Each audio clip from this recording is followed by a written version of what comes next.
नमस्कार, मैं हूं हेमंत शर्मा। अंता के रण में लगातार चुनाव प्रचार हमने देखा और चुनाव प्रचार में जुटे दिग्गज। इस बार दिग्गजों ने पूरी ताकत झोंक दी क्योंकि वजह थी नरेश मीणा। दरअसल नरेश मीणा ने निर्दलीय प्रत्याशी के तौर पर नामांकन भरा था। उसके बाद से कहीं ना कहीं अंता जो सीट है उसकी सियासी सरगर्मी बढ़ती चली गई। लेकिन इस सीट पर जहां बीजेपी की तरफ से मोरपाल सुमन को प्रत्याशी बनाया गया, वहीं कांग्रेस ने एक बार फिर से प्रमोद जैन भाया पर दांव खेला। लेकिन जिस तरीके का समीकरण बना, त्रिकोणीय मुकाबला यहां पे रोचक देखने को मिल रहा है। उसके बाद से ऐसा माना जा रहा है कि इस सीट को जीतना अब कांग्रेस, बीजेपी और निर्दलीय प्रत्याशी नरेश मीणा की साख से जुड़ चुका है और तीनों ने ही पूरा दमखम चुनाव के प्रचार के जो अंतिम दिन था उस दिन भी दिखाया। इसी सिलसिले में हम आज बात करेंगे। हमारे साथ मौजूद है हमारे गेस्ट हेमंत भाई गोयल जी। हेमंत जी, मैं आपसे एक सवाल जानना चाहता हूं सबसे पहले अंता को लेकर। अंता सीट पर मैंने देखा जिस तरीके से बीजेपी और कांग्रेस और नरेश मीणा, इन तीनों के बीच में मुकाबला देखने को मिल रहा है। लेकिन सबसे बड़ा जो चुनौती देखने को मिल रही है वो है नरेश मीणा दोनों को लिए। आपका क्या मानना है, क्या बीजेपी नरेश मीणा को काउंटर करने में सफल रहेगी या फिर कांग्रेस नरेश मीणा को काउंटर करने में सफल रहेगी? क्योंकि मैं बात ऐसे बोल रहा हूं, मैंने पहली बार देखा है कि जहां पर विरोधी एक साथ एक मंच पर आ गए। कारण था नरेश मीणा, जिसके चलते पूर्व मुख्यमंत्री वसुंधरा राजे और वर्तमान सीएम भजनलाल शर्मा एक ही रथ पर सवार देखने को मिले। तो आपका क्या मानना है कि बीजेपी के लिए इस सीट को जीतना कितनी सबसे बड़ी एक सवाल है और कितना एक चुनौती है?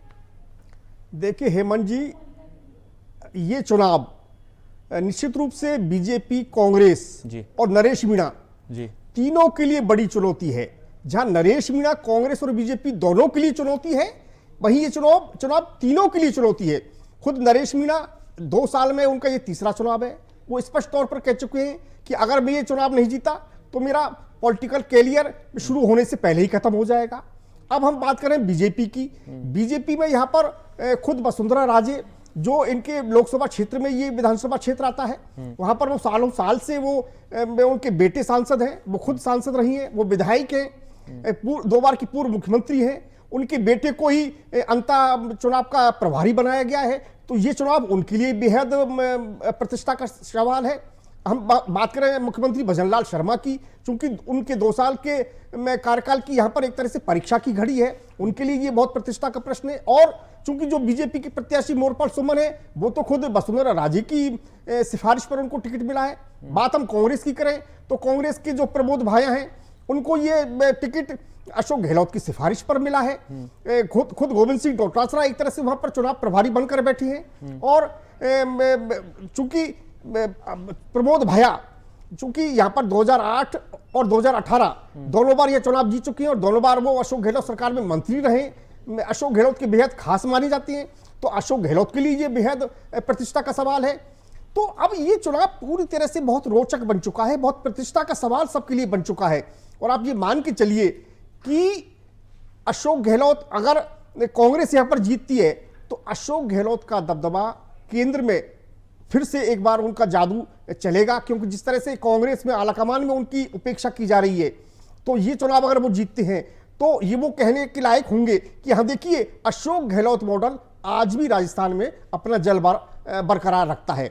वही अगर बीजेपी अगर चुनाव जीतती है तो निश्चित रूप से वसुंधरा राजे के लिए इसमें बहुत ज्यादा राजनीतिक लाभ मिलेगा। हालांकि उनका सवाल यह है कि उनकी प्रतिष्ठा कायम रहेगी कि आज भी उनके क्षेत्र में उनकी पकड़ मजबूत है, उनका संगठनात्मक नेतृत्व आज भी झालावाड़ जिले में मजबूत है। लेकिन उससे ज्यादा राजनीतिक लाभ मुझे तो नहीं लगता कि वसुंधरा राजे को मिल पाएगा। लेकिन अगर चुनाव जीतते हैं बीजेपी वाले तो भजनलाल शर्मा का कद इसमें और बढ़ जाएगा। लेकिन अगर चुनाव हारते हैं तो इसका ठीकरा निश्चित रूप से वसुंधरा राजे के सिर फूटेगा। इससे भजनलाल शर्मा को कोई राजनीतिक नुकसान होने की मैं संभावना नहीं देखता। लेकिन अगर नरेश मीणा चुनाव अगर जीतते हैं तो ये निश्चित रूप से दोनों ही पार्टियों के लिए एक बहुत बड़ा प्रश्न चिन्ह उनके लिए, उनकी राजनीति के लिए खड़ा हो जाएगा। लेकिन जो जिस तरह की वहां पर मीडिया रिपोर्ट्स है, जिस तरह का लोगों का विश्लेषण है, नरेश मीणा केवल कांग्रेस को ज्यादा नुकसान पहुंचा रहा है, बीजेपी को नुकसान पहुंचा रहा है तो बहुत कम पहुंचा रहा है। और इस बात का तस्दीक तो खुद अशोक गहलोत कर चुके हैं। कल उन्होंने चुनावी भाषण में कहा कि नरेश मीणा में गुस्सा बहुत ज्यादा है, मैंने उनको समझाया और नरेश मीणा आदिवासियों को भड़का रहा है, इन्होंने छबड़ा में हमको कांग्रेस को नुकसान पहुंचाया, उन्होंने देवली उनियारा में कांग्रेस के प्रत्याशी को तीसरे नंबर पर ला दिया। तो एक तरह से वो स्पष्ट ये कह रहे हैं कि यहां पर भी नरेश मीणा चुनाव नहीं जीतेगा, लेकिन कांग्रेस को नुकसान पहुंचा रहा है। तो ये आप मान के चलिए कि कांग्रेस के खेमे में इस बात को लेकर भारी चिंता है कि नरेश मीणा ने सारे समीकरण चुनाव के गड़बड़ा दी। लेकिन हेमंत जी, मेरा एक सवाल है आपसे, तमाम जो दावे देखने को मिले थे, तमाम जो ऐसे समीकरण देखने को मिले थे, बीजेपी वहां पर कहीं भी ऐसा नहीं लगा, बीजेपी पर सीधे तौर पर नरेश मीणा ने ऐसा कटाक्ष नहीं किया है, लेकिन बीजेपी को भी यह अंदाजा जरूर था कि नरेश ने जो रोड शो किया, जिस तरीके का शक्ति प्रदर्शन किया, हनुमान बेनीवाल जिस तरीके से मैदान में आए, आप नेता संजय सिंह मैदान में आए, उसके बाद तो चुनौतियां लगातार बीजेपी और कांग्रेस दोनों के सामने है। आप कह रहे हैं कि कांग्रेस को ही चुनौती दे रहा है, मेरा यह मानना है कि जहां पर पूर्व मुख्यमंत्री डिप्टी सीएम राजस्थान के प्रदेश अध्यक्ष कांग्रेस बीजेपी के, वहीं दूसरी तरफ राजस्थान कांग्रेस के प्रदेश अध्यक्ष पूर्व सीएम अशोक गहलोत, टीकाराम जूली, दिग्गज एक साथ मैदान में उतर जाए, उस सीट पर क्या नरेश मीणा दोनों के लिए ही चुनौती नहीं है? आप कह रहे हैं सीधे तौर पर नरेश कांग्रेस का नुकसान पहुंचा रहा है, लेकिन जहां तक सामने आ रहा है, समीकरण दिख रहे हैं, वो ऐसा लग रहा है कि बीजेपी के लिए भी वो चुनौती ही बनकर सामने आ रहे हैं। आपका क्या मानना है? देखिए हेमंत जी, ये आप सही कह रहे हैं कि अगर कांग्रेस के लिए वो 80% नुकसान पहुंचा रहा है तो बीजेपी के लिए 20% नुकसान पहुंचा रहा है। अब आप देखिए वहां पर 2008 में, 13 में, 18 में, 23 में चुनाव हुए जी। चारों चुनाव में कांग्रेस का प्रत्याशी प्रबोध भाया थे। 2 चुनाव उन्होंने जीते, वो बीजेपी को उन्होंने करीब 30,000-35,000 के मतों के अंतर से जीते, जबकि बीजेपी ने जो दोनों चुनाव जीते, चाहे कंवरपाल मीणा जीते या प्रभुलाल सिंह जीते 13 में और 23 में, वो करीब 5-5, 4-4 हजार वोटों के अंतर से जीते हैं। तो अब चूंकि मीणा वोट जो कांग्रेस का परंपरागत वोट माना जाता है, वो वोट सीधे सीधे नरेश मीणा के खाते में जाता दिख रहा है। इसके अलावा जो एससी वोट है वो भी नरेश मीणा उसको अपने पक्ष में करने के लिए पुरजोर प्रयास कर रहे हैं। हाँ, ये जरूर है कि धाकड़ वोट जो बीजेपी के पक्ष में जाता रहता है, उस वोट पर भी में नरेश मीणा सेंध लगा रहे हैं। और उन्होंने क्या किया है, उन्होंने बाहर से जो धाकड़ समाज के नेता हैं अन्य प्रदेशों से, उनको बुलवाया है, उनके साथ वो वहां पर उनका कैंप करवा रहा है और उनको धाकड़ वोटों में सेंध लगवा रहा है। और जिस तरह से हनुमान बेनीवाल की रैली थी, संजय सिंह आपके नेता उनकी रैली थी, राजेंद्र गुड़ा तो वो खुद वहां पर एक चुनाव प्रभारी के रूप में वहां पर बैठे हैं नरेश मीणा के साथ। तो अच्छा, फिर ये तमाम लोग खुद कांग्रेस आरोप लगा रही है कि नरेश मीणा के पास इतना पैसा कहां से आ रहा है? 2 साल में उसका ये तीसरा चुनाव है, ये पैसा कहां से आ रहा है? उनका तो कहना है ना, मेरे को भामाशाह लगातार भामाशाह जुड़ रहे हैं। हाँ। और बड़े बड़े नेता मेरे साथ जुड़े हैं, तो ऐसा लग रहा है कि भामाशाह भी अब निकलकर सामने आ रहे हैं, जो छोड़कर जा रहे थे वो भी मेरे साथ आ गए। नरेश मीणा का तो ये कहना है कि मेरा जो चुनाव है वो जनता लड़ रही है, मेरे भामाशाह है वो मेरे को सहयोग कर रहे हैं, तमाम रैलियां वही करवा रहे हैं, मेरे पास तो कुछ भी नहीं है। तो आप कह रहे हैं नरेश मीणा के पास पैसा कहां से आया, तो वो खुद जवाब दे रहा है इस चीज का। नहीं, देखिए पैसा आ रहा है तभी तो वो चुनाव लड़ रहा है, वो ठीक है, भामाशाह उसके साथ हैं। लेकिन अब आप ये देखिए ना कि नरेश मीणा जिस तरह से प्रमोद भाया पर हमलावर है, जिस तरह के वो आरोप उस पर सीधे सीधे मोरपाल सुमन को आरोप नहीं लगा रहा है। मोरपाल सुमन पर तो कांग्रेस भी आरोप नहीं लगा पा रही है। वो तो कांग्रेस केवल इतना कह रही है कि मोरपाल सुमन को कोई जानता नहीं है। तो उसका जवाब तो कल जब वसुंधरा राजे के साथ सीएम भजनलाल शर्मा ने रोड शो किया तो उन्होंने जनता को कहा कि भाई आपकी जरूरत ये थी कि स्थानीय प्रत्याशी मिले, ईमानदार प्रत्याशी मिले, हमने ईमानदार प्रत्याशी दिया, हमने स्थानीय प्रत्याशी दिया। और उन्होंने एक और रोचक बात कही कि भाई मोरपाल सुमन गांव का बेटा है, गरीब का बेटा है, किसान का बेटा है, और भजनलाल शर्मा भी गांव का बेटा है, किसान का बेटा है, गरीब का बेटा है। तो क्या मैं और मोरपाल सुमन साधु भाई नहीं हो गए? तो जिस तरह की बातें वहां हो रही। और एक बात और मैं आपको बताऊं कि भजनलाल शर्मा का क्रेज बहुत वहां पर देखने को मिला, वसुंधरा राजे से ज्यादा क्रेज भजनलाल शर्मा का देखने को मिला। मैं कई महिलाओं की वहां जो बातचीत चैनल वाले लोग कर रहे थे उनका मैं सुन रहा था कि भाई आप किन से मिलने आए, तो बोले हम तो भजनलाल को देखने आए। तो जिस तरह और एक और है, वो जब भाषण वसुंधरा जी के बाद सीएम भजनलाल शर्मा ने दिया तो वो उन पर 21 पड़े। जिस तरह से उन्होंने 2 साल अपनी पूरी उपलब्धियों का बखान किया और वसुंधरा जी ने तमाम समस्याओं को उनके सामने रखा, वो नोट करते हुए उनको दिखे, जनता को उन्होंने ये जताने की कोशिश की कि हम हर एक समस्या में आपके साथ हैं। और फिर जनता एक चीज और देख रही है ना कि अभी तो 3 साल बाकी है, आप अगर यहां से विपक्ष को भेज देंगे तो क्षेत्र का विकास रुक जाएगा। और एक बात और है, 4 बार यहां से एमएलए बने, 3 बार यहां से मंत्री बने, प्रभुलाल सैनी मंत्री बने, 2 बार प्रमोद भाया मंत्री बने और मदन राठौड़ ने तो स्पष्ट तौर पे कहा कि आप मंत्री को वोट देंगे, आप यहां से इनको जिता के भेजिए, ये मंत्री परिषद में शामिल हो सकते हैं। और जिस तरह से वसुंधरा के बेटे दुष्यंत सिंह ने कहा कि आपका एक वोट, ये एक को वोट जाएगा, 4 लोगों को वोट जाएगा, ये वोट बोरपाल सुमन को जाएगा, वोट वसुंधरा राजे को जाएगा, सीएम भजनलाल शर्मा को जाएगा और दुष्यंत सिंह को जाएगा। तो जिस तरह का वहां पर सभी के लिए प्रतिष्ठा का प्रश्न बन गया है, वो निश्चित रूप से ये चुनाव बहुत रोचक हो चुका है। आपने कहा प्रतिष्ठा का सवाल बन चुका है, लेकिन मेरे को एक सवाल जो जहन में कल से घूम रहा है, नरेश मीणा का जो मैंने भाषण सुना, उसने साफ कहा है कि जो भ्रष्टाचारी होंगे उनको मैं, जिस तरीके की भाषा शैली उन्होंने इस्तेमाल किया कि गधे पे बिठाकर पूरे अंता में घुमाऊंगा। दूसरी बात आपने की कि नरेश मीणा, वो पूर्व सीएम वसुंधरा राजे भजनलाल शर्मा को काम नोट करा रही थी, भजनलाल लिख रहे थे। अंता की जनता को अब से लेकर अब तक ठगा ही गया है, क्योंकि भाया प्रमोद जैन भाया के ऊपर भ्रष्टाचार के आरोप लगातार नरेश मीणा भी लगाते आए हैं। वो जो काम थे वो पहले नहीं होने चाहिए थे, जो आज इनको सबको उतरकर ये एक मंच पर आके बोलना पड़ता है कि अंता के लिए ये काम बाकी है तो हम ये वाले काम कराएंगे, क्योंकि बीजेपी ने भी शासन किया वहां पे, कांग्रेस ने भी शासन किया, दोनों के ही कार्यकाल में काम हो जाने चाहिए थे। लेकिन जब अंता के रण में त्रिकोणीय मुकाबला हो गया तब जाके काम गिनवाए जा रहे हैं, काम करवाने हैं, ये बताए जा रहे हैं। मैं ये सीधा देख रहा हूं कि कांग्रेस हो चाहे बीजेपी, सांसें तो दोनों की ही फूली हुई है, मेरा तो ये मानना है।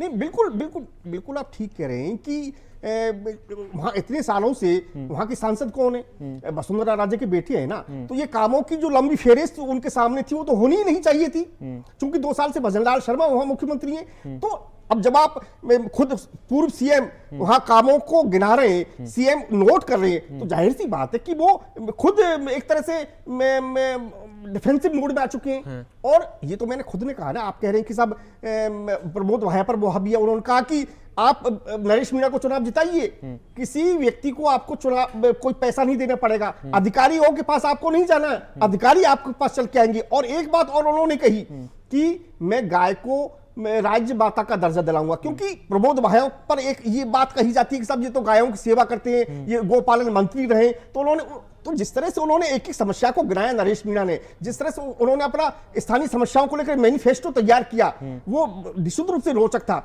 और उन्होंने स्पष्ट तौर पे कहा कि अभी तक आपको केवल ठगा गया है, लेकिन मैं आपके साथ खड़ा रहूंगा, आपका बेटा, आपका भाई आपके साथ खड़ा रहेगा। उनकी बेटे ने, वो बेटा मेरे ख्याल से कोई 10-12 साल का होगा, और जिस तरह की मार्मिक अपील वो मंच पर करता दिखा, उन्होंने कहा कि मेरे पिताजी जब आप चुनाव जीत जाएंगे तो आपको ना कोई बिजली की समस्या आएगी, ना आपको खाद बीज की समस्या आएगी, ना आपको कोई और समस्या आएंगी, खुद अधिकारी आपके घर चल के आएंगे। तो इस तरह का एक बहुत मार्मिक अपील उनके बेटे ने की।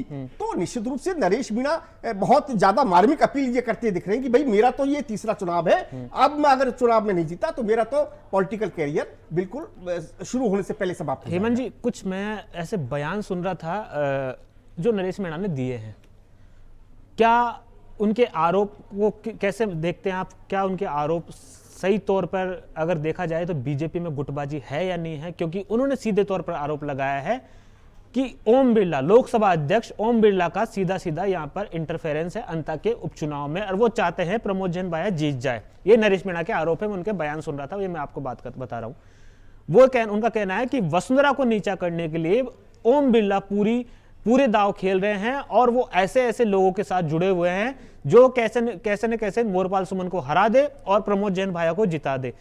उनके इस बयान में कहां तक सच्चाई आप मानते हैं? देखिए हेमंत जी, ये बात सही है कि जब यहाँ पर टिकट डिक्लेयर नहीं हुआ जी, और टिकट भी बीजेपी का काफी देरी से डिक्लेयर हुआ, तो उससे पहले चूंकि ओम बिरला कोटा जिले से है तो ये कोटा जिले में आता है, मतलब अंता जो विधानसभा क्षेत्र है, संसदीय क्षेत्र उसका झालावाड़ लगता है, लेकिन जिला कोटा लगता है। तो ओम बिरला की भी यहाँ पर ये रुचि इस बात को लेकर थी कि मैं मेरी पसंद का प्रत्याशी यहाँ पर उतार पाऊं।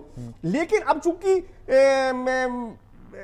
संसदीय क्षेत्र वसुंधरा राजे का है, तो प्रत्याशी उनकी रुचि का उतरा, उनकी पसंद का प्रत्याशी यहां पर उतारा गया। हालांकि प्रभुलाल सैनी ने भी बहुत कोशिश करी, कंवरपाल मीणा के परिजनों ने भी कोशिश की कि उनको टिकट मिले, लेकिन चूंकि जातीय समीकरण मोरपाल सुमन के पक्ष में दिखे तो उनको प्रत्याशी बनाया। और ये बात सही है, जिस तरह का आरोप नरेश मीणा लगा रहा है कि भाई अब तक प्रमोद भाया के सामने सीबीआई क्यों इनके घर पर नहीं आई, क्यों नहीं इनके खिलाफ इतना कोई बड़ा एक्शन सरकार ने लिया, तमाम आपराधिक मुकदमे, भ्रष्टाचार के मुकदमे इनके खिलाफ लंबित हैं। तो उन्होंने सीधा सीधा आरोप लगाया कि ओम बिड़ला इनको बचाने का काम करते हैं। तो एक अलग तरह की पॉलिटिक्स नरेश मीणा करते हैं, और जिस तरह के उसका उनको नुकसान भी उनको उठाना पड़ता है, क्योंकि आज जो वोटों का जो ध्रुवीकरण हो रहा है वो बाजार का वोट प्रमोद भाया के पक्ष में है, व्यापारियों का वोट प्रमोद भाया के पक्ष में। हालांकि व्यापारी वोट बीजेपी का परंपरागत वोट माना जाता है, लेकिन चूंकि प्रमोद भाया वैश्य वर्ग से आते हैं तो वैश्य वर्ग और व्यापारी वर्ग का वोट प्रमोद भाया के पक्ष में। अब लेकिन चूंकि नरेश मीणा के पास मीणा वोट रह जाता है, और जिस तरह का वो जिस तरह की गाली गलौच और धमकी की भाषा वो करते हैं, उसका फायदा उनको मीणा समाज में तो मिल जाएगा। जो उनका युवा वर्ग है, उनका एक बहुत बड़ा फैन फॉलोइंग है, वो तो उनके पक्ष में आ जाएगी, लेकिन जो व्यापारी वर्ग बाजार का वोट है वो उनको नहीं मिल पाएगा। जातिगत समीकरण की बात करें तो लगभग 2 लाख से ज्यादा के यहाँ वोटर हैं, महिला पुरुष का आंकड़ा सेम बराबर सा ही। माली वोट बैंक यहाँ पे बहुत अच्छा खासा है, मीणा वोट बैंक भी अच्छा खासा है, धाकड़ वोट बैंक भी अच्छा खासा है। नरेश मीणा सर्व समाज को साथ लेकर चलने की बात कर रहे हैं। कांग्रेस का जो पारंपरिक जो वोट बैंक है वो भी कहीं ना कहीं आप मानते हो उसमें भी कहीं ना कहीं सैन लगाएंगे नरेश मीणा, या फिर बीजेपी के भी जो वोट है उसमें भी सैन लगाएंगे? आपको लगता है कि नरेश मीणा जिस तरीके की बात कर रहे हैं, मैं सर्व समाज को लेकर चल रहा हूं, और सबसे बड़ा मुद्दा उठाया उन्होंने जिस तरीके से शंकराचार्य ने प्रतिज्ञा दिलवाई कि अब मैं गोरक्षा के लिए आगे बढ़ूंगा, तो आपको क्या लगता है कि ये सारे जो वादे, चुनावी वादे वो कर रहे हैं, विधायक बनने के बाद में ऐसे संकल्प ले रहे हैं, आपको क्या लगता है कि सर्व समाज का पर इसका प्रभाव पड़ेगा या नहीं पड़ेगा? क्योंकि गो रक्षा की जो उन्होंने बात की है, माना जाता है कि इससे कहीं ना कहीं अंत में जो सर्व समाज का जो वोट बैंक है उस पर कहीं ना कहीं तो प्रभाव पड़ने वाला है। आप इस चीज को किस तरीके से देखते हैं? देखिए हेमंत जी, इस विधानसभा क्षेत्र में 21% वोट एससी का है, मीणा और माली करीब 16% है, 13% मुसलमान वोट है, 9% गुजर वोट है, 9% धाकड़ वोट है और 4% गुजर वोट है। तो आप ये मान के चलिए कि जिस तरह की बात नरेश मीणा कर रहे हैं उस हिसाब से मीणा वोट तो उनको बड़ी मात्रा में उनके पक्ष में जाता हुआ दिख रहा है, जिसका सीधा सीधा कांग्रेस इस वोट को लेकर चिंतित है, भारी चिंतित है।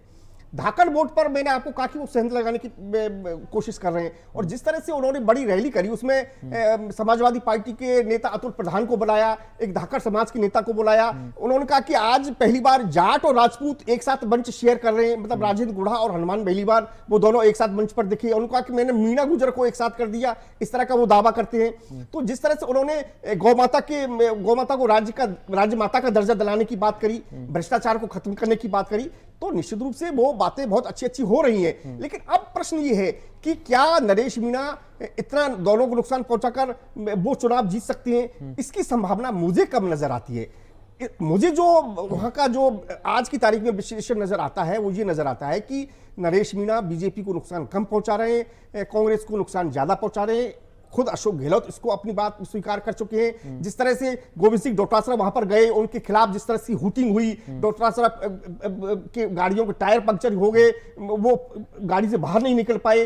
तो जिस तरह से नरेश मीणा कांग्रेस पर ज्यादा हमलावर है, मैंने कहा ना कि बीजेपी में वो एक खासतौर से ओम बिड़ला पर हमलावर है, लेकिन कांग्रेस में वो डोटासरा और अशोक गहलोत पर बहुत ज्यादा हमलावर है। सचिन पायलट का भी ये कहा जाता है कि वो भी यहाँ पर पूरा जोर लगा रहे हैं, लेकिन मुझे सचिन पायलट की वहां पर मौजूदगी बहुत ज्यादा नहीं दिखी। नामांकन के वक्त तमाम नेता एक साथ मंच पर थे, और आपने कहा बीजेपी में नामांकन के वक्त कोई बड़ा नेता नहीं था, लेकिन ये बात भी सही है कि 3-4 दिन पहले तक बीजेपी वहां पर कमजोर पड़ रही थी। लेकिन जब पहला रोड शो वसुंधरा राजे और भजनलाल का एक साथ हुआ तो वहां पर कार्यकर्ताओं में जोश आ गया, वहां की फिजा बदली हो गई, और दोबारा जब रोड शो हो गया तो बीजेपी वहां पर ऐसा माना जा रहा है कि मजबूत स्थिति में आ चुकी है। एक मेरा अंतिम सवाल है आपसे, किरोड़ी लाल मीणा का प्रभुत्व अच्छा खासा रहता है मीणा वोट बैंक में, लेकिन किरोड़ी लाल मीणा जी अभी तक भी देखा गया, जब चुनाव का अंतिम दिन था तब भी वहां देखने को नहीं मिले।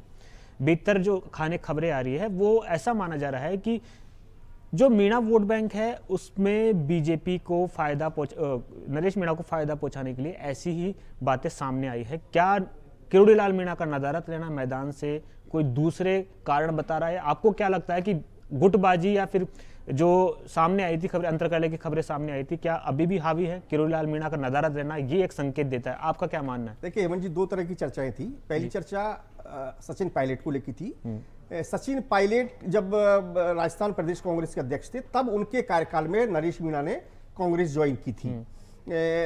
सचिन पायलट इनको टिकट देना भी चाहते थे, ये भी एक तरह से चर्चा बाजार में थी, लेकिन वो टिकट नहीं दिला पाए, तीसरी बार भी टिकट नहीं दिला पाए। और जिस तरह से बाकी नेताओं ने नरेश मीणा को बिल्कुल रिजेक्ट कर दिया, उससे सचिन पायलट की भी नाराजगी कहीं सामने आती रही थी। बात करें किरोड़ी लाल की, तो ये भी चर्चा है कि किरोड़ी लाल वहां पर क्यों नहीं गए, क्योंकि किरोड़ी लाल भी कभी नरेश मीणा किरोड़ी लाल के भी समर्थन में रहा है और इनकी नजदीकियां रही है। आपको पता है जब नरेश मीणा जेल में थे तब भी किरोड़ी लाल मीणा उनसे मिलने गए थे। तो ये बात, अब राजनीति में सब कुछ संभव है, लेकिन मैं अभी कल परसों किरोड़ी लाल जी का भी एक भाषण, उनका एक इंटरव्यू सुन रहा था उनका कि वसुंधरा राजे का बहुत बड़ा प्रभाव है वहां पर।